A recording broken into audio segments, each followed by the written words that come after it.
Hi, my name is Jo Hadley. This is my podcast, Being a Human Lighthouse. I am a somatic therapist and counselor. I was a physiotherapist for many decades. I now jokingly say that I am a physiotherapist for the emotional, mental, and spiritual bodies, not just the physical. I don't do hands-on work anymore because as we're all frequency and vibrations and all our traumas and patterns and faulty belief systems, our energies trapped in our body, I like to assist people and be a catalyst for the person to tune into themselves to be able to integrate these patterns into the whole of who they are so they can become closer to the best version of themselves that they are. My fundamental philosophy and belief and how I live my life, and often how I help the people who come to me for assistance, my clients, I see humanity as a continuum with people who are enlightened and reach Buddha consciousness or Christ consciousness at one end, and people at the other end who are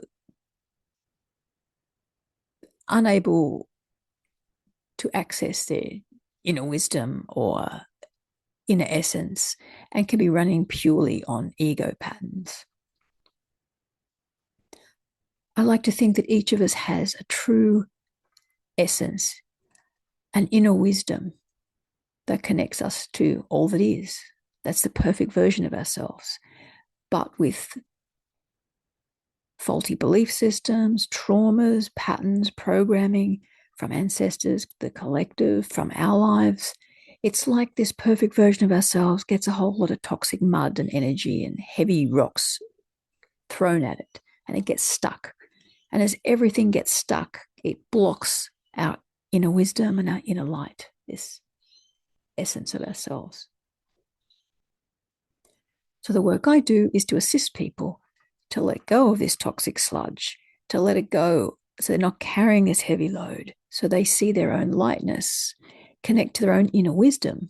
So by listening to their inner wisdom, they can be guided to better choices that lead them more to live the life of a better version of themselves.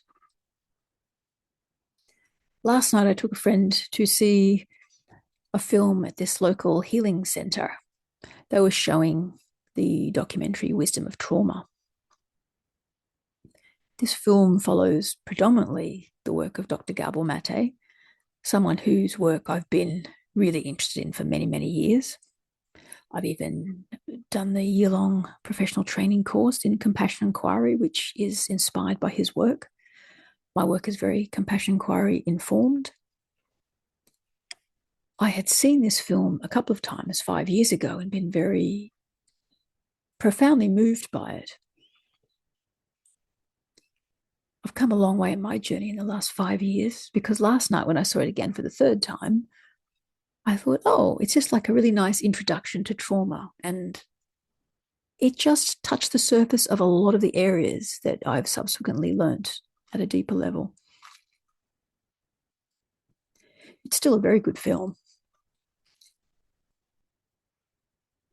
My friend asked a few questions on the drive home, and I found myself digging deeper into my own learned knowledge to answer the question and to explain it. The film touched on the subject about inner children and having inner children, and how the inner child within us can be wounded and still be causing an effect in our life.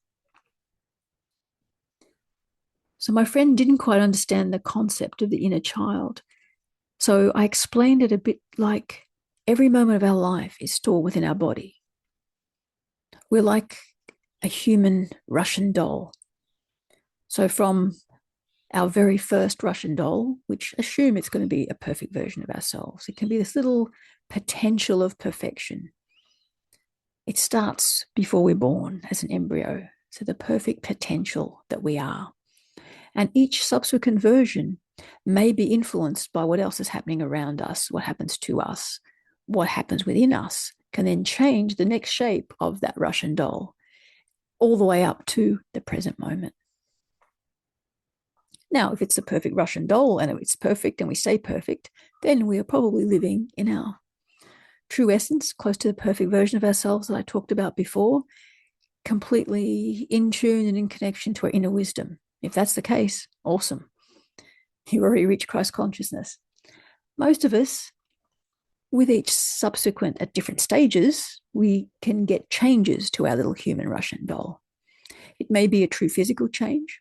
A lot of times, if we have long-term emotional, mental changes, and they changes our biochemistry, which eventually over time will actually change our physiology. So with the work that I do, I'm always looking at people's body language, their micro expressions, the tone of voice, the words they're using. All these give us clues to the physiology and what's happening in the nervous system and in the body beneath. Our body gives away a lot of things, even if we don't think we are. And if we tuned in and we learn how to read what people are truly saying, we can understand and get an idea of, how they're really feeling, what traumas or patterns or issues they may have in their life. And this is how we can help people. So my work is I don't heal anybody. I assist people to see themselves better, because we can only change ourselves. And when we see ourselves in a clearer light, by someone addressing or showing or highlighting when we do a different micro movement or bringing our attention to something we've just said, it often can assist us to get some light bulb moment or clarity on something that we would have just glossed over or just talked over or not even noticed. We've been taught to suppress and repress a lot. And a lot of times we miss sometimes the significance of the things that we say or the little movements that we do that give away what's happening inside. I think I've been self-aware for a very long time, and I've often had quite a sense of humor. I've always joked that when I go to lie, I twitch. I always joke and say, well, you can tell I'm lying because when I lie, I just start to twitch. Like I just can't quite do it. My body's going to give me away. I mean, I'm making a joke out of it, but I do know when I do have to say something, they go, oh, yeah, I don't want to say the real truth here. I might hurt someone. Or if someone wants me to say something that's not true, I go, I just can't do it. I just think I give myself away so easy. It's really obvious to me. And I think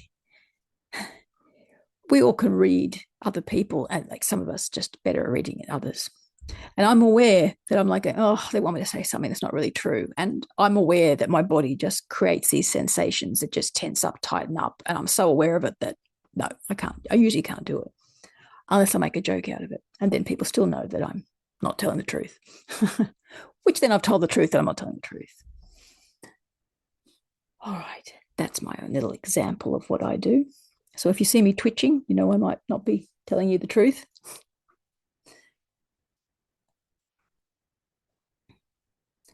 I like to poke fun at it because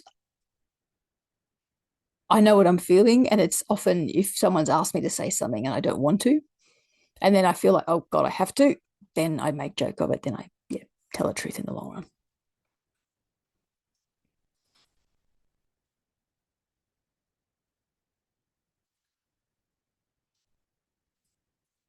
So after this conversation about the inner child and how each of us becomes these different versions of ourselves over time, every moment's captured, and who we are in this moment is nothing but a series of increasingly larger human Russian dolls. And we incorporate the different traumas and patterns and changes in our physical body during that journey. And part of the somatic therapy is traveling back in time with the clients. And we can often trace it back to a situation or an event that happened that may have caused that change in the Russian doll when they were often young child. So my friend understood that, but then we did get into some other deeper conversations, because while most people understand how big T traumas, the big abuses can affect people, it's much harder for people to understand without doing a lot of training, to just fundamentally understand that we can be profoundly affected and have a trauma response to things that we don't even think should affect people. For instance, children who have parents who love them, but they may be working a lot and may not give the child a lot of enough attention. In some children, that can be creating a wound. In some children that get physically punished, that can create a wound. I myself used to say for years until I learned better that, I used to get, I used to get hit by my mother quite a bit when I was young. Didn't affect me. But in the end, when I learned the research and I compared that to some of the ways I used to behave or think or feel and some of my beliefs, I went, oh my goodness, it really did affect me, because it creates a belief or a perception within us at the time that in a small child's mind, they're not going to know they're forming that perception, but it then influences everything you see. It's like this toxic mud is put over your vision and you see the world through the toxic sludge. And it's not until you start to clear it off that you realize just how much your vision was being affected. So my friend was just not quite understanding how some of these things can influence us, because we all, we get through life, and we, even with some of these big things like parents dying when we're very young, being spanked a lot, or getting in lots of, trouble, couldn't understand if someone turned out to be okay as an adult, how that could be affecting them, or how does it affect them? How does it show up? So I thought, well, that's a good question.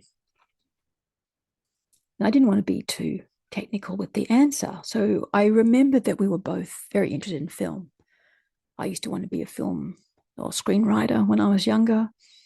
I spent a lot of time understanding that you have to understand the backstory of a character to understand why they're behaving in the present as they are.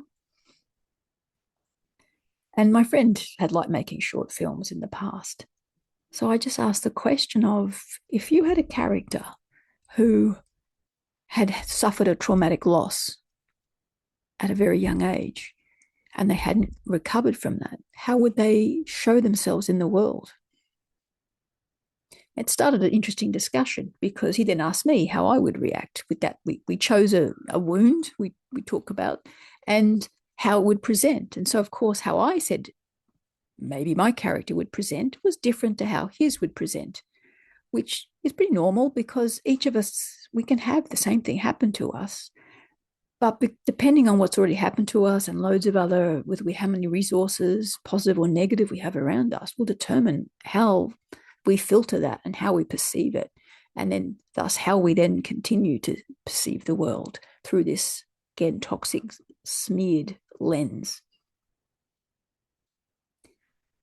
So yeah, I think just asking him how an actor would convey a particular thing without actually just saying, hey, I've got this wound, made him start to think about, how would they carry their body? How would they express themselves? What would their face look like? Because we knew that most people aren't going to walk around in life, with their wounds really obvious. Most people hide them. They try to look, like he was saying, normal, whatever normal is. And that will be whatever the general consensus is in the population. But I would recommend there is no normal. We have been conditioned to believe a certain set of circumstances are normal, but each of us are carrying our wounds and just trying to act like everything's okay. Because in the past, we haven't had much support if things aren't okay.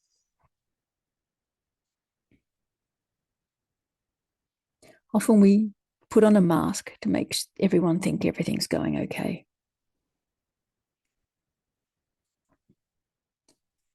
These days, we're getting better at the research, understanding what's going on, but we've still got a long way to go. But at least I see progress. We talk about traumas and patterns and faulty beliefs now a lot more than we used to. There are still a lot of people in my life that I can't have these conversations with. They just don't get it. But there's more and more people that do understand and are starting to wake up and get more in tune with themselves and see that they've got more power over their symptoms and their pains and their life and their behaviors than they previously thought possible. The type of work I'm interested in requires someone to actually change, and that can be really hard, really uncomfortable, really scary. And sometimes you need the support of a therapist to just help guide you, keep you feeling safe and secure and not overwhelmed, because overwhelm just increases the toxic sludge, it doesn't decrease it. So hopefully that hasn't been too confusing this week. And I will just finish off with my usual mindfulness healing meditation. If you'd like to do that with me, I strongly advise you to do it sitting down or lying down, because you want to be present, because healing happens in the present moment. So I invite you just to become aware of where you're sitting, the surface you're sitting on. Feel how it's holding you, supporting you.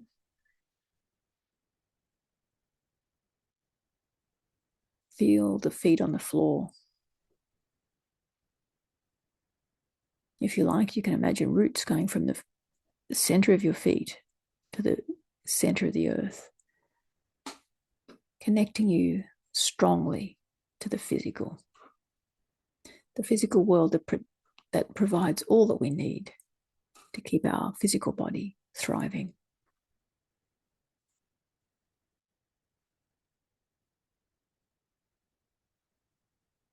Just notice your hands, what they're touching. You can feel the clothes on your skin. Maybe the back of the chair that you're resting in. You might become aware of the sounds around you. Just notice without trying to change them or judge them or label them.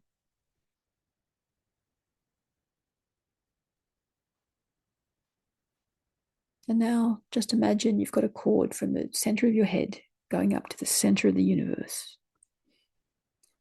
So now you're connected to the universe and all that is above and the physical world below.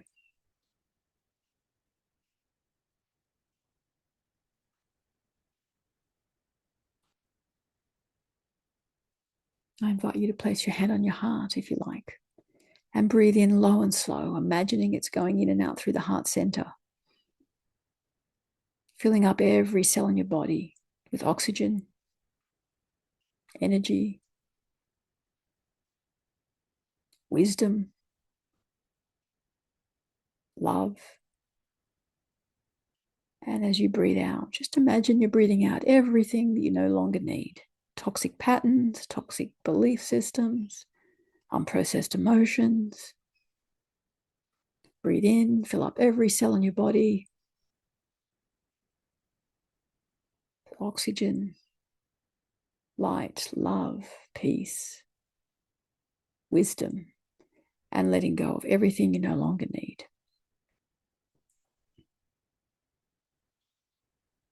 And after you've done the third breath, low and slow in and out through the heart center,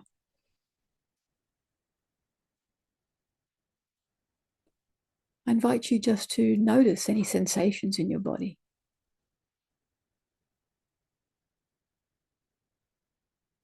Just know that you're safe, you're sitting down. You're just allowing your body to communicate with you.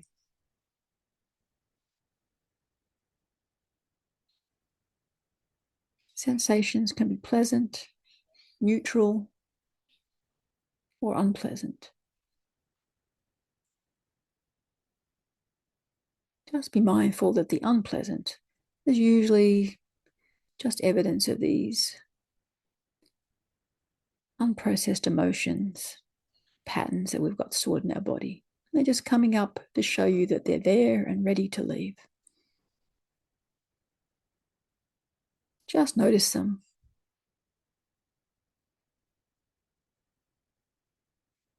If they're too intense, you can just breathe low and slow into that sensation.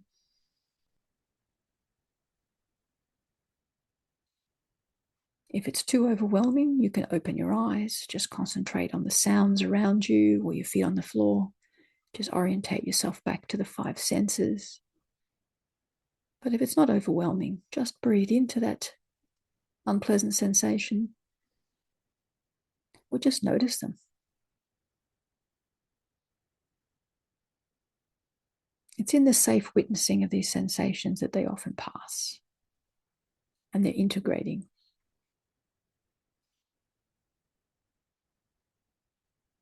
The toxic sludge that is stuck to us often just has to come up to be seen, and then it leaves.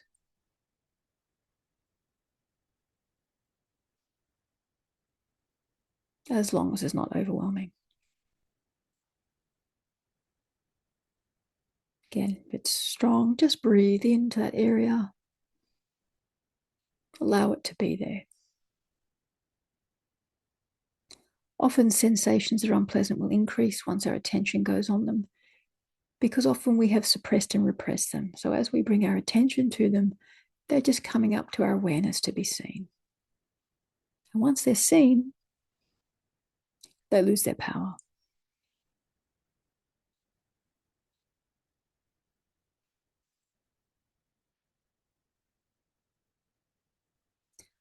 Now, step 3, if you like to put your hand on your heart, again, breathe in and out low and slow through the heart center again.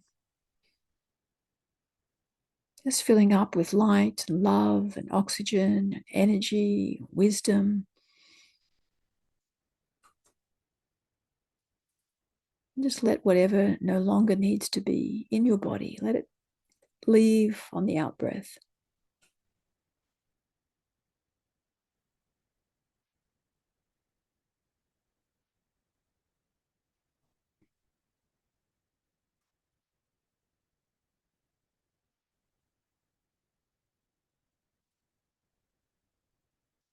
Now I invite you to just imagine what it would be like to live the life of your dreams, the perfect version of you, if there was no limits financially or any other way that would restrict what you'd like to do with your life. If you could do the work that would bring you the greatest joy, how would it feel to be living the life with no limits?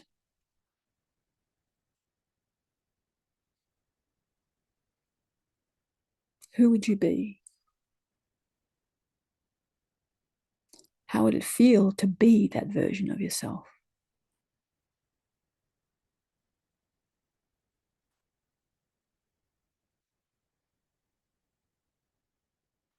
Really feel how it would feel to be living that life. You don't even have to know exactly what you'd be doing. It's just, how would you feel if you were doing the life of your dreams?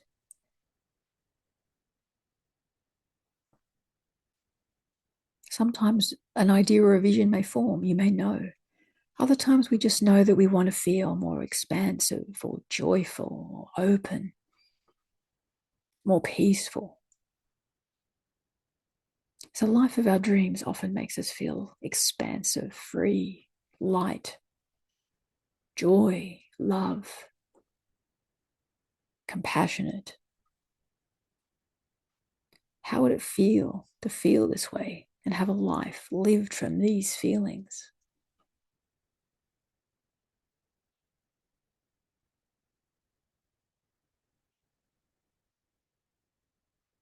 Where would you live if you were living the life of your heart's desire?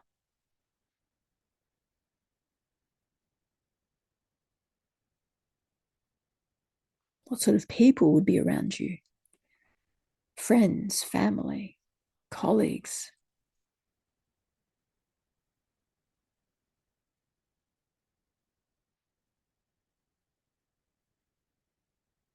How inspired are you by the people around you? How supported do you feel by the people around you?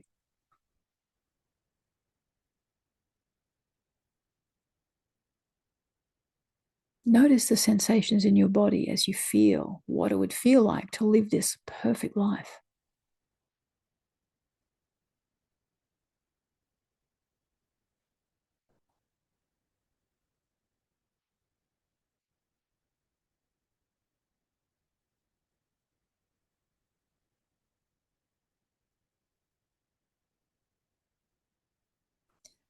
And now, again, just take 3 more low, slow breaths in through the heart as this meditation comes to a close. At the end of the 3rd breath, you can wiggle your toes and hands and gently open your eyes.